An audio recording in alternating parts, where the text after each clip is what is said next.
Hi guys, it's Jess here, the brand photographer and creator of the course, the Brand Photography Method, and the host of the Dream Chasers podcast. Let's just throw all of my things into this title.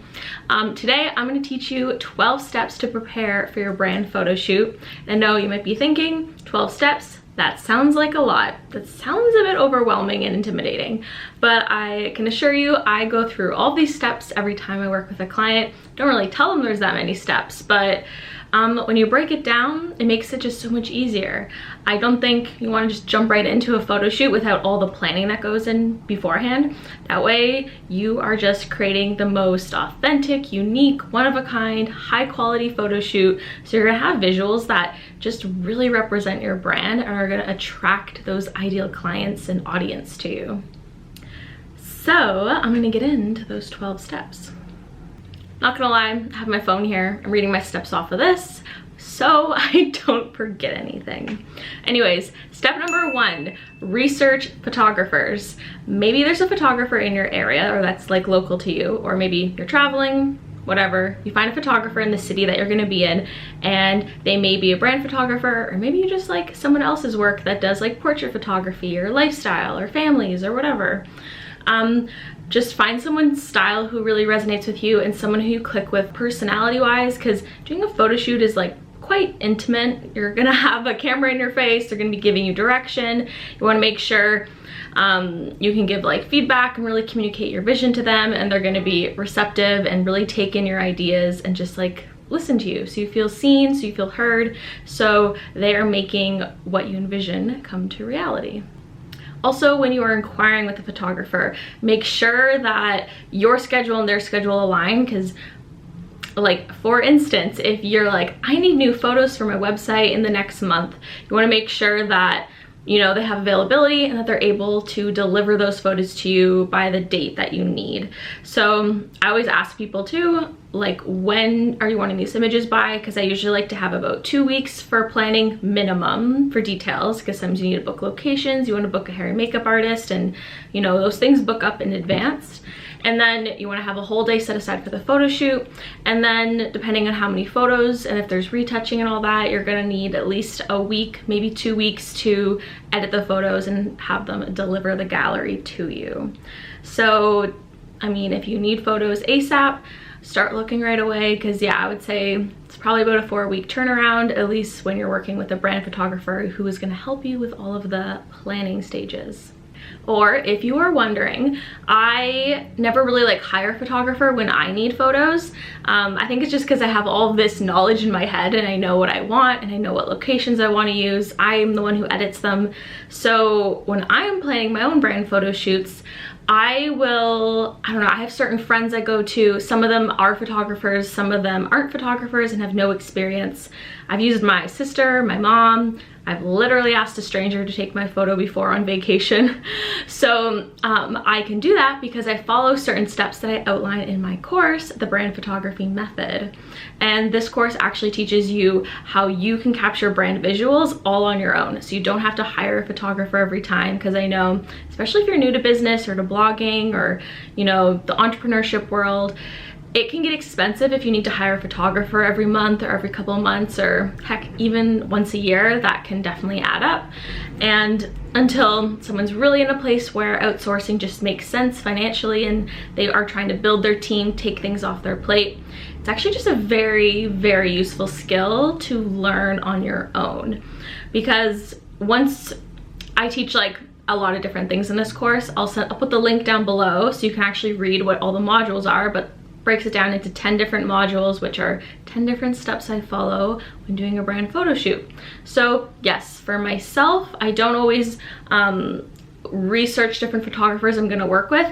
I will find someone who's just available and I can teach them the basics of how to use my camera and I guess what I'm looking for, and I kind of handle the other details. Step number 2 is to do your brand research. This is so important before you plan a brand photo shoot, because this is gonna really direct all of the creative direction and like the details that go into it, and it's gonna be what makes your brand stand apart from other people's. So when I work with clients, the way I really get to know like every facet of their business is I send them my brand questionnaire, which is pretty in-depth. It's 19 different questions, helps me get to know like their style, their personality, what visual elements they're drawn to, who are they inspired by, and who else is in their industry that they see as like a competitor, but not really like competition. You know what I mean? There's no such thing as competition, I know, but just other people who offer a similar service to them. So we can, again, just figure out, okay, what makes you different and how are we gonna show that in your brand photos? So I actually do have that to download for free if you are interested. Again, it's gonna be really helpful when you're planning your own brand photo shoot. So as always, the link will be down below in the description box and then it'll be sent to your email address. Now the reason I really like to send over a brand questionnaire too is because a big belief of mine is that no two brands are the same. Everybody is one of a kind, so different. And I don't know, my goal is always to make every photo shoot really represent the person in the photos. Like, it's not just your business, it's a reflection of you. And I want you to be just one of a kind. There's no sense in copying. I never encourage people to do that, even if they are really inspired by someone else. So yes, this is another big reason why I like to do a lot of brand research before every photo shoot. I think a big reason why this is so ingrained in me is because I studied fashion communication in university, and they were so big on not plagiarizing, even if it was like creative ideas, not just like essays and having to cite sources, but you could be inspired by different people but never copy, because that obviously would be a legal issue. So I think that just was ingrained in me so much that now I'm such a big proponent of like never copying someone, but everybody's unique and can have a different approach. So a way to never copy someone but to be inspired by different people is, there's two different tips I have. And this is all touching on brand research, by the way, so I'm going a little in depth on this. But firstly, find a bunch of different people that inspire you that aren't in your industry. So for example, I'm a photographer, but I don't actually follow that many photographers online. I like to get my inspiration from people in different industries. Like, I am inspired by different fashion bloggers, YouTubers, I don't know, like maybe certain like wedding planners. Like, I love just like the florals they share and things like that. Even like web designers or spiritual teachers. There's just a lot of different people I follow online that I'm like, oh, I love their visuals, I love their messaging, I love their color palette. And that's where I draw my inspiration from. And then that way, I'm never copying another photographer in my niche. They're just like not even on my radar. So that's one tip. And then, what was my other tip? Oh yeah, I guess my other tip, which I kind of mentioned already, but if you are following other people in your industry, like, look at what they're doing and be like, okay, I like this, but maybe this isn't for me. That way you're kind of figuring out what you're drawn to, but also what you're not drawn to and what's going to be different for your brand. So another example, maybe if I am following a photographer, maybe I really like how they edit their photos and they're all very bright and airy, because it is something I love. That's definitely something I do in my editing style. But maybe I don't like how they, I don't know, always use like a very similar location. Like, maybe they always shoot in a studio or something, and I personally don't really, like, I'll shoot in a studio once in a while, but I love going outside and exploring new cities and new locations, and travel really influences my work. Like, I love taking beautiful travel photos with people in them, of course, and for different business owners. So that's just like one example that applies to my own brand. But yes, I always pay attention, like, what am I drawn to by their style and what am I not a big fan of?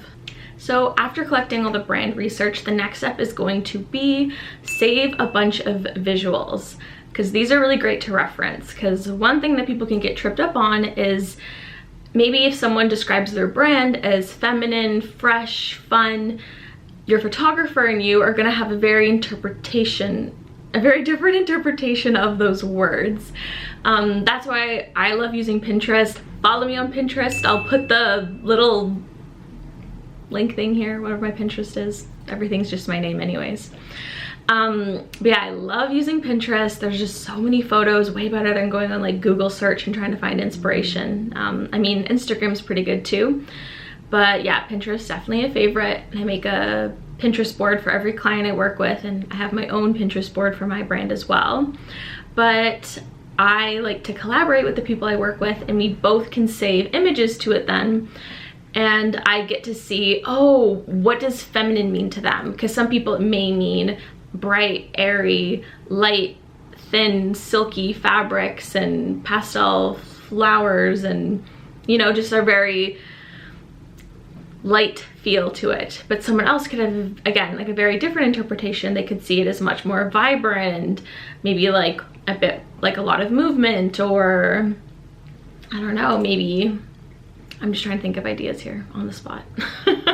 You know what I mean? Like, or it could mean again something like darker colors. It could be moody, it could be more sultry. Like the word feminine is just one of those words where there's a lot of different meanings to different people. So again, it helps to just see what kind of photos resonate with them and like the words that they're using to describe their brand, and then both save ideas, and that just is gonna make sure that you're both on the same page when planning the direction. So the next step when planning your brand photo shoot is to prop source. Now, what really separates a brand photo shoot from just like plain headshots or plain product photographs is incorporating different elements and showing more of a lifestyle, telling more of a story. So I think props do that in a great way, because you can add things in that really show what your service is, what your product is that you're selling, like the business side. Sorry, there's some sort of vehicle outside going by. But you can also incorporate things that really show who you are as a person, your interests, your lifestyle, where you live, like your routine, the things that you're passionate about. And I think all of those elements combined really create a one-of-a-kind brand. Now, as I already mentioned, I have my course called The Brand Photography Method, and I actually have 2 different modules that teach about props. One all about like prop sourcing and finding the right backgrounds and locations, and just like different tips for that, and like where I find things, the different method I have for choosing which props to use. And then have another module that's all about styling props, because you don't want to just place them kind of haphazardly in a photo. You want them to be beautiful, you want them to be aesthetically pleasing, kind of use different design principles. So again, fashion school background did come in handy for something. But yeah, I definitely teach all those things in the course. But just a few examples of props that I have used in my photo shoots. Again, I'm just reading it from my phone. I love using matcha. It's something I drink every morning, so that kind of brings in that lifestyle component. I show my laptop and my camera, which I use anytime I'm taking photos or editing photos. I've used like pressed juice or smoothie. Again, it's just me and my wellness, because I love, you know, drinking those things, and self-care, health, all that is really important to me. Also just like pens and notebooks and flowers, and I don't know, sometimes I'll put like different food things if I had a restaurant that I really like. So those are just a few examples of different things you might see in my photos. All right, the next step for your brand photo shoot is to scout a location.